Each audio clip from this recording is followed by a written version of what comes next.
Meu Senhor e meu Deus, creio firmemente que estás aqui, que me vês, que me ouves. Adoro-te com profunda reverência.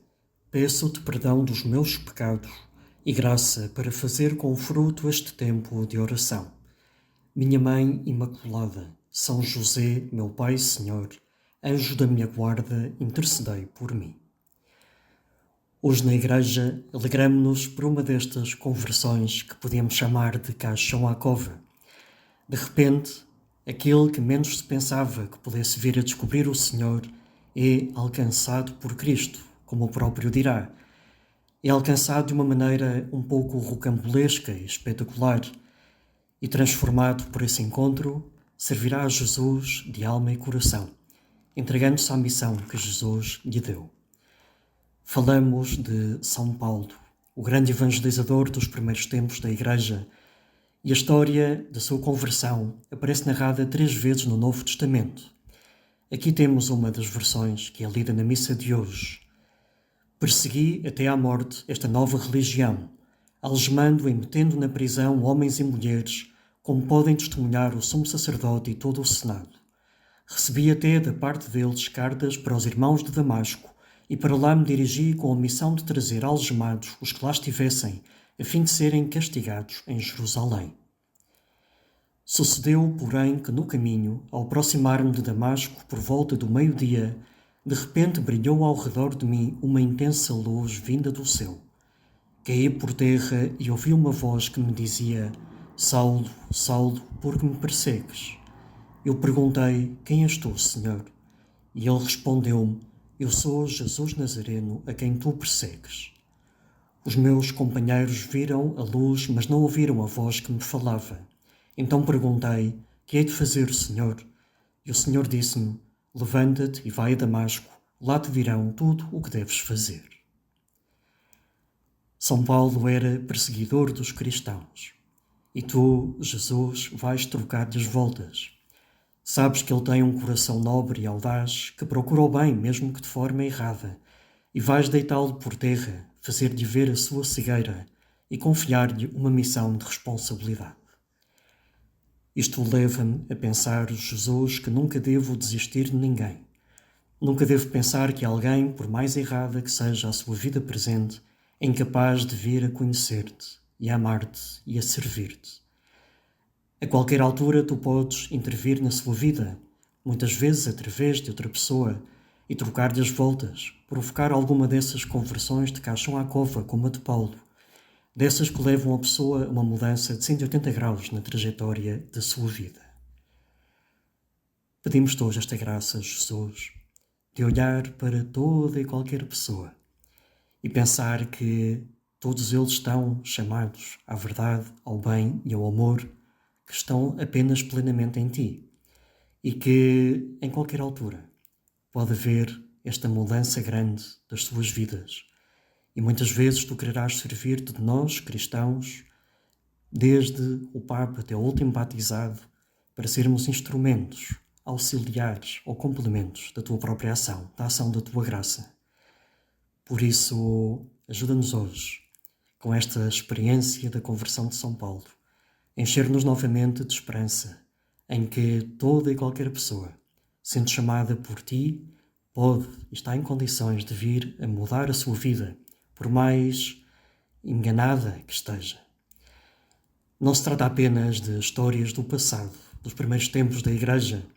Também hoje muitas pessoas passam por transformações dessas, para as quais Jesus se serve da colaboração de outros que já estão próximos dele, tal como se serviu de Ananias, um bom ancião cristão de Damasco, para guiar o recém-convertido Saulo. Neste caso, Jesus, começaste a conversão de Paulo, com aquela tua aparição, mas depois não estás todos os dias a aparecer-te. Contas com que ele procure a ajuda necessária na Igreja, que através da Igreja conheça quem és tu, e assim possa também vir a dar testemunho de ti. Pois deixa-me contar aqui nestes 10 minutos uma destas histórias, acontecida há uns poucos anos.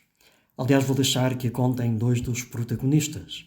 O terceiro seria o próprio Jesus, mas não temos ainda um relato disponível da sua parte. Escreve um rapaz chamado Alec. No ano 1997-98, eu tinha 17 anos. Estava no último ano do liceu e recordo que recebi o crisma.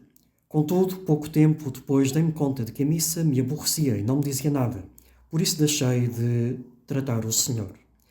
Para mim, todas as novidades que eu estava a viver pareciam muito atrativas. Diversões, festas, discotecas, raparigas. Isto levou-me a tomar a decisão de deixar de estudar para me dedicar full-time àquilo que eu tanto apreciava. Sustentava-me procurando dinheiro fácil, como pequenos roubos e, por vezes, vendendo alguma droga. Era o estilo de vida que estava de moda, porque era proposto pelos cantores de hip-hop do meu país. Pensava que assim iriam respeitar-me de verdade e que teria os amigos que eu desejava para construir a minha identidade, como qualquer outro rapaz da minha idade. Como era de esperar, ao fim de um tempo começaram os meus problemas com a lei. Depois de ter sido identificado pela polícia, avisaram-me que da próxima vez acabaria na prisão. Como não fiz grande caso da sua advertência, continuei a atuar como se nada fosse.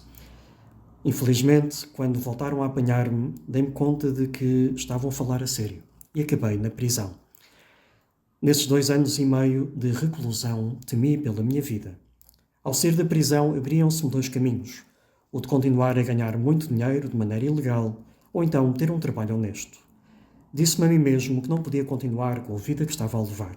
Tinha que mudar. E justamente nesses momentos de reflexão apareceu um amigo a quem não via há muito tempo.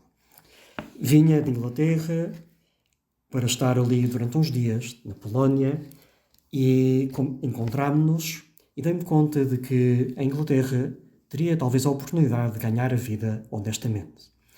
E para lá parti com muita vontade de começar de zero, mas com poucas garantias reais que sustentassem a minha esperança.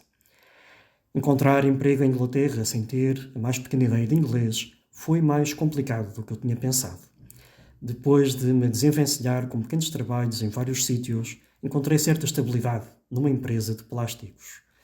O problema era que o andar que eu partilhava com outros tinha um panorama semelhante ao que eu tinha vivido no meu próprio país. Como não queria nada disso, decidi deixar tanto a casa como o trabalho. Depois vai andar à procura de trabalho durante uns tempos. A certa altura consegue trabalho num restaurante, mesmo que com base em documentos falsos, e ali vai estar 5 meses. Ali namorei-me de uma sevilhana que trabalhava nas mesas.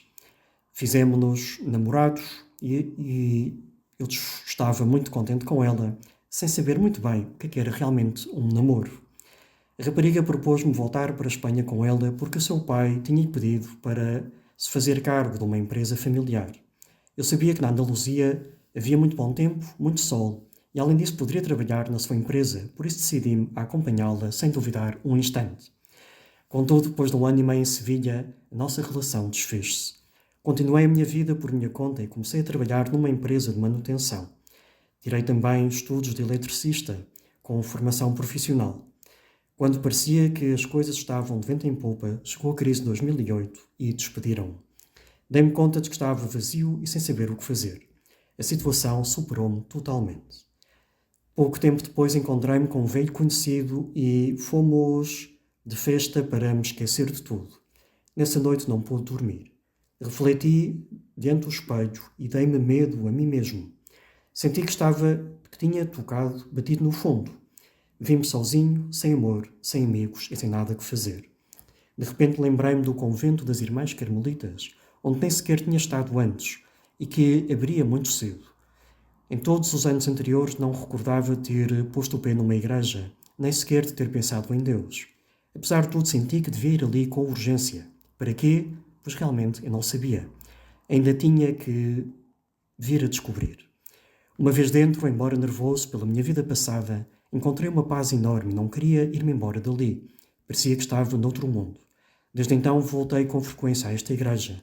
Sempre que estava lá dentro notava o olhar de Jesus do retábulo e eu não me via digno de lhe corresponder pelo meu sentimento de culpa. Ao fim do tempo, senti que Cristo me amava muitíssimo, apesar de tudo o que eu tinha feito, que eu tinha ofendido, e que me oferecia o seu perdão. Fui à missa várias vezes, ao de manhã muito cedo. Em vez de participar, ficava num canto a rezar, procurando assimilar o que me tinha acontecido nos últimos dias. E um dia, ao acabar, um dos assistentes ficou à minha espera lá fora e convidou-me a tomar um pequeno almoço. O seu nome era Rafa. E agora o Rafa vai relatar que já tinha visto na igreja um rapaz alto, louro, com bom aspecto, que estava com frequência na missa, embora sem participar, parecia muito concentrado na sua oração. Vai propor-lhe começar a conhecer melhor a fé cristã.